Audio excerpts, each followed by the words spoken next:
তোমরা সবাই ভালো আছো তো? তোমাদের ভালো কি তো আমার ভালো বলো, সকলেই ভালো।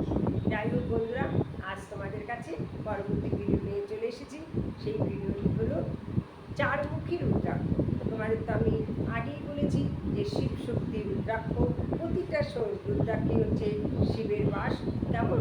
যাই হোক, শুরু করার আগে লতার ডায়েরি চ্যানেলে যে সমস্ত বন্ধুরা আসছো তাদের সবাইকে জানাই স্বাগত। নতুন যে সমস্ত বন্ধুরা যুক্ত হয়েছে তাদের সবাইকে জানাই স্বাগত। তাহলে চলো শুরু করা যাক।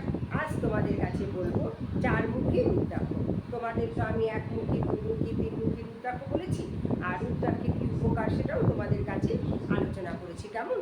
যাই হোক, চারমুখী রুদ্রাক্ষ, রুদ্রাক্ষের এই দানায় প্রকৃতপক্ষে ব্রহ্মার শক্তি নিহিত আছে।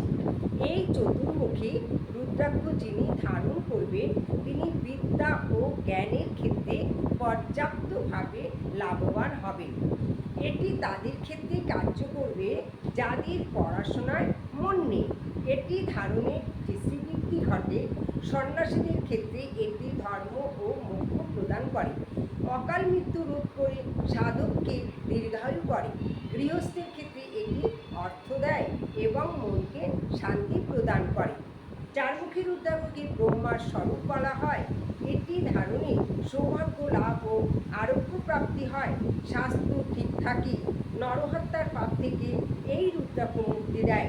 এটিকে মহাজ্ঞান, পবিত্রতা ও সম্পত্তি লাভের জন্য ধারণ করা উচিত। বিশেষ দ্রষ্টব্য, চারমুখী রুদ্রাক্ষ সাক্ষাৎ ব্রহ্মার স্বরূপ। এর দর্শন এবং স্পর্শে ধর্ম, অর্থ, কাম, মোক্ষ প্রাপ্তি হয়। এটি নিজের মন্ত্রটি করে ধারণ করতে হবে। ওম হ্রিং নম, এই মন্ত্রটা করে তোমরা চারমুখী রুদ্রাক্ষ ধারণ করবে। কারণ যে কোনো রুদ্রাক্ষ ধারণ করতে গেলে মন্ত্র থাকে, সেই মন্ত্রটা তোমাদের বলে নিয়ে তবে তোমাদের রুদ্রাক্ষ ধারণ করবে। কেমন? তাহলে বন্ধুরা বুঝতে পারলে যে রুদ্রাক্ষের কতটা গুণ, কতটা শক্তি। কারণ এর মধ্যে শিব শক্তি রয়েছে, শিবের বাস। সেই জন্য তোমরা রুদ্রাক্ষ অবশ্যই ব্যবহার করবে, দেখবে তোমরা খুব উপকৃত হবে। কার্যকরী, এটা ভীষণভাবে কার্যকরী।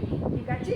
তাহলে বন্ধুরা, আমার এই ভিডিওগুলো যদি তোমাদের ভালো লাগে তোমরা লাইক করবে, কমেন্ট করবে, শেয়ার করবে। আর লতার ডায়েরি চ্যানেলটা ভালো লাগলে সাবস্ক্রাইব করো।